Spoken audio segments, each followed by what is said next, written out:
bien, bonjour à toutes et bienvenue sur ce workshop. Je suis Julie Lefebvre de Webforce 3.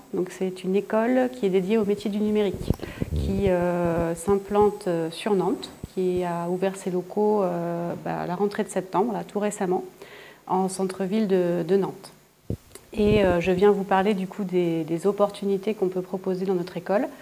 On a plusieurs filières de formation.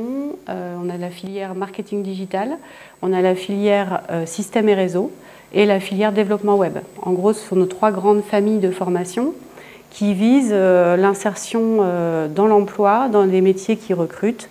Donc régulièrement, on est au contact d'entreprises, on est au contact des besoins des territoires sur lesquels on est implanté. Webforce 3, c'est un réseau d'une 50aine d'écoles en France. Donc voilà, Nantes se crée cette année, mais on a plusieurs écoles déjà implantées en région parisienne, à Lyon, à Bordeaux, à Toulouse. Notre objectif chez Webforce 3, c'est de proposer les opportunités du numérique au plus grand nombre. C'est-à-dire qu'on a l'habitude de s'adresser à différents publics, à des publics qui n'ont pas forcément choisi la voie du numérique au départ, qui n'ont pas suivi un cursus, on va dire classique, pour accéder à ces métiers, mais qui, de fil en aiguille, ont fini par revenir à ce secteur, soit parce que on accueille souvent des personnes qui ont cru à un moment donné que ce n'était pas vraiment fait pour eux, mais qui avaient un intérêt vraiment particulier à ouvrir des ordinateurs, à aller voir un petit peu comment tout ça fonctionne, qu'est-ce que c'est qu'un site web, comment on le fait, comment ça fonctionne en fait. Il y a beaucoup de curieux dans le numérique qui veulent comprendre et qui s'adressent à nous parce que le modèle permet aujourd'hui d'entrer sur des filières, des formations, des emplois qui peut-être il y a quelques années n'étaient pas encore très accessibles à tout le monde. Mais aujourd'hui, le sujet se démocratise, il y a différents métiers à différents niveaux de technicité qui sont finalement accessibles au plus grand nombre avec des formations qui ne sont plus des formations sur 5 ans, mais qui vont être des formations plus courtes, plus ciblées, sur des outils, des langages et qui nécessitent derrière de la main-d'œuvre vraiment qualifiée sur ces outils et ces langages. Donc Webforce 3 s'inscrit vraiment dans cette dynamique. On travaille beaucoup avec des profils en reconversion professionnelle. On a l'habitude du coup d'aller explorer aussi les qualités de chacun, chacune dans une précédente vie, disons, professionnelle, parce que c'est aussi recherché aujourd'hui dans les entreprises d'avoir finalement développé des savoir-être et des expertises métiers qui sont finalement recherchés dans des entreprises qui sont des entreprises de services qui s'adressent à d'autres entreprises qui ont des besoins et des besoins qui émanent d'un service marketing, d'un service commercial, d'un service logistique, ou peut-être vous avez travaillé déjà à différents postes et utilisé du coup des outils. Vous avez été vous-même peut-être utilisatrice de solutions. Et aujourd'hui, l'intérêt, c'est qu'on peut, au travers de nouveaux métiers, quelque part, passer un petit peu de l'autre côté du tableau, de l'écran, on va dire, et devenir plutôt consultante fonctionnelle, expert en solutions qui sont par exemple des solutions CRM, ERP. Donc on va parler plus précisément aujourd'hui parce que Webforce 3 est partenaire de Microsoft qui déploie ces solutions au travers d'un réseau de partenaires d'entreprises, et je laisserai Anne Stora développer ce point. Webforce 3 est partenaire de monter ces formations qui vont vers ces nouveaux métiers justement, accessibles au plus grand nombre. Et donc on a eu un échange avec Microsoft qui avait aussi pour ambition d'ouvrir un petit peu plus ces métiers à toute personne qui s'y intéresse. Donc je suis très heureuse d'être avec Anne Stora qui nous fait le plaisir d'être venue à Nantes et que je vais laisser se présenter à vous sur une opportunité que l'on porte ensemble. Merci Julie. Merci Julie, puis ravi d'être avec vous aujourd'hui pour vous parler de ce beau programme des écoles Business Application. Donc moi je suis Anne Stora, je travaille chez Microsoft comme vous le comprenez, et je suis en fait manager d'équipe d'ingénieurs experts sur les solutions Microsoft, tout ce qui est autour du poste de travail et tout ce qui est autour de ce qu'on appelle le CRM et la partie ERP, donc ce sont les solutions qu'on appelle des solutions de low-code, et puis la solution Dynamics 365. Voilà, et puis j'ai cette casquette de piloter les écoles avec Webforce 3, qu'on opère maintenant, des écoles qu'on a lancées il y a 2 ans. Et ces écoles, elles sont nées du fait qu'aujourd'hui, on voit sur le marché en fait une pénurie de profils tech dans nos technologies, un peu partout. Et donc, il y a plus de 3 ans, on a lancé côté Microsoft des écoles cloud et des écoles autour de l'intelligence artificielle. Et on a vu qu'il y avait beaucoup d'appétence à la fois d'apprenants qui voulaient venir vers ces métiers-là, et puis des entreprises aussi qui recrutent. Et du coup, fort de ce succès, on a ouvert des écoles Business Apps il y a 2 ans. Et on a démarré d'ailleurs avec une promotion qui était 100% femmes. Une promotion de 20 femmes qui ont démarré sur ces sujets. Les écoles Business Application, elles sont un peu particulières parce qu'on parle d'enjeux métiers. Donc en fait, l'idée, c'est d'aller chercher des personnes qui ne sont pas forcément dans la tech aujourd'hui, mais qui sont par exemple, et c'est ce qu'on voit dans nos promotions, hein, des personnes qui sont par exemple responsables d'entrepôt, qui sont contrôleurs de gestion, qui sont responsables de magasins, enfin, en tout cas qui connaissent certains métiers concrets, exactement, et qui ont aussi une capacité d'écoute, bien sûr, pour aller écouter des clients et leurs besoins. Et après, on leur apprend à savoir décliner ces besoins en des processus, on va dire, informatiques, en tout cas à les faire atterrir en solutions. Et on a des solutions qui permettent de faire ça, justement. Donc ce programme, il se compose de 18 mois. Hein, donc il y a 6 mois de formation intensive. Et après, il y a 1 an en alternance. La particularité, c'est qu'avant de lancer une promotion, les apprenants ont tous on a les entreprises qui vont accueillir les apprenants en alternance. On ne démarre pas une promotion sans avoir le contrat d'alternance en démarrage de formation. Et ces entreprises qui recrutent, ce sont les entreprises qui font partie du réseau de partenaires de Microsoft. Donc nous, Microsoft, on a des solutions d'entreprise, et on a un modèle indirect, c'est-à-dire qu'on passe par des entreprises comme des Accenture, des IBM, Capgemini, et puis des entreprises plus petites et plus spécialistes de certains sujets. Ce sont ces entreprises-là qui vont déployer les technologies que nous vendons. Et donc, ce sont ces entreprises qui accueillent ces apprenants et apprenantes en alternance. Voilà, donc le programme, c'est 18 mois, 6 mois de formation intensive, 12 mois en alternance.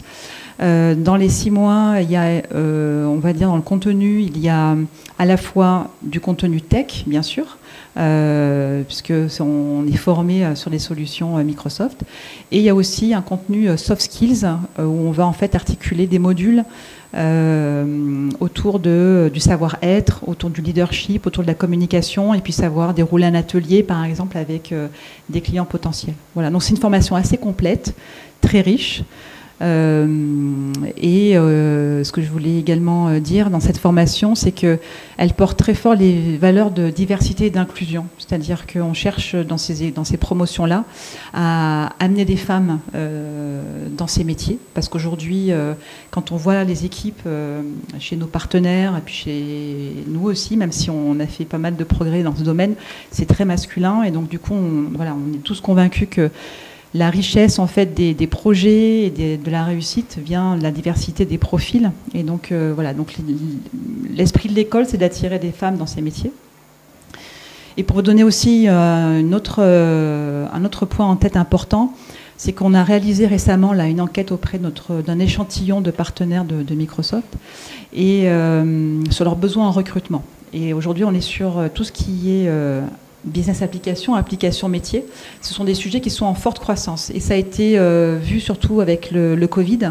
cette période de confinement où on a vu des entreprises se repenser complètement leur circuit client, des entreprises qui n'avaient pas de site internet pour pouvoir vendre à distance. Donc il y a beaucoup d'entreprises qui repensent en fait leur process. Et donc cette enquête montre qu'aujourd'hui on est sur un marché en forte croissance et que notre écosystème de partenaires a besoin de recruter. Et pour vous donner une idée, il y a besoin à peu près de 1000 consultants fonctionnels dans ces métiers-là sur les 2 à 3 prochaines années. Donc c'est juste énorme sur le marché français.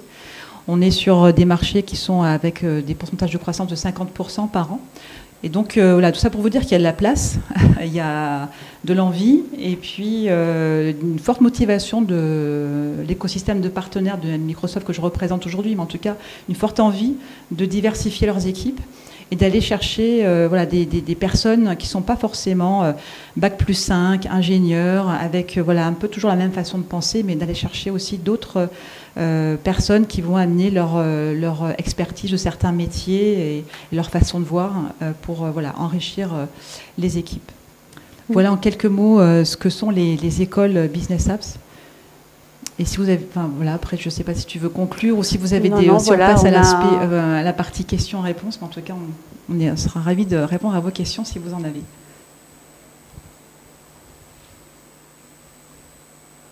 Moi j'ai une question par rapport à l'inclusion. Aujourd'hui, ce sont des métiers où les jeunes générations ils vont instinctivement. Est-ce qu'une fois dedans, il faut se battre avec les jeunes par rapport à qu'on est femme déjà dans la tech et en plus plus âgée peut-être? Oui. Comment ça se mélange tout ça dans cet environnement? Eh bien, la diversité, elle s'entend effectivement sur la mixité, homme-femme, mais pas que. Elle s'entend aussi sur la génération. Il y a besoin effectivement de compétences de jeunes, mais aussi les personnes qui ont plus d'expérience professionnelle aussi apportent de la valeur en fait dans ces métiers-là. Donc, je pense que tout vient d'un bon équilibre entre effectivement l'expérience, entre les formations, les origines aussi. Enfin voilà, tout ça, c'est un bon équilibre pour avoir des équipes performantes. Et ce que je vois dans ces métiers de la tech aujourd'hui, c'est des bons ratios aujourd'hui entre des seniors et des jeunes. Je pense que l'intégration, elle se fait plutôt bien. Après, c'est la culture d'entreprise, mais il y a la place pour tout le monde, en tout cas. Et quelqu'un qui a de l'expérience professionnelle, pas forcément dans la tech, a vraiment sa place à jouer, vraiment ça apporte de la valeur à une équipe parce qu'elle voit les sujets un peu différemment, quoi.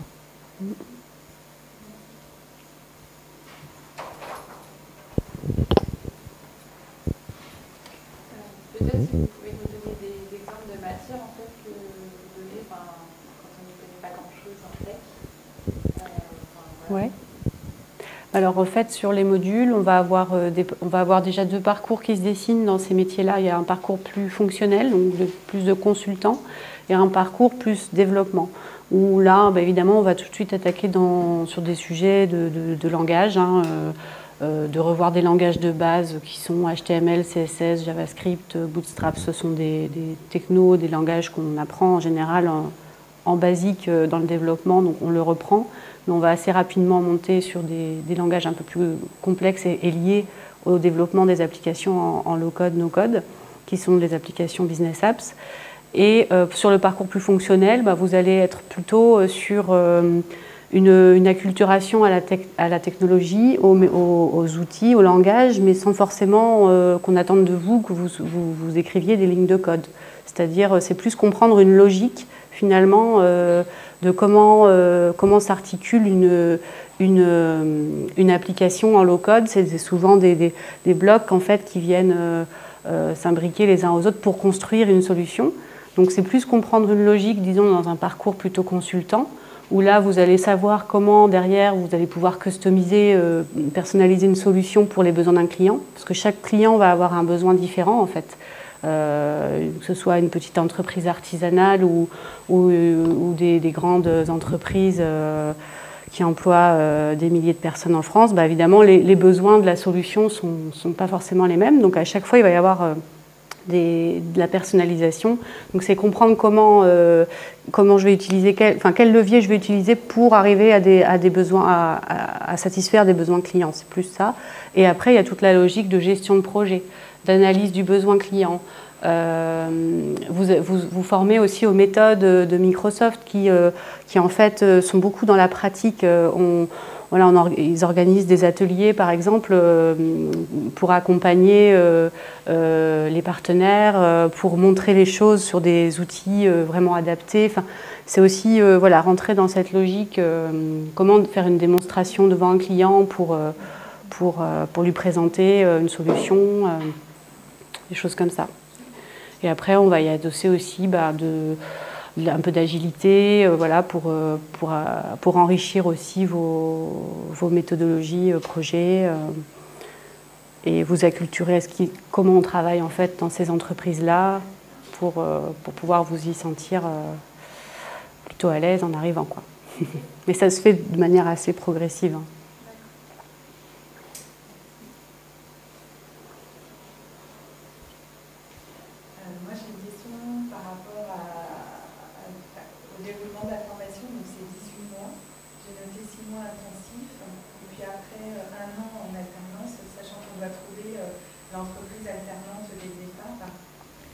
Alors c'est nous qui recrutons en fait les entreprises. Donc en fait, je n'ai pas expliqué, mais aujourd'hui on a une dizaine de promotions qui sont ouvertes.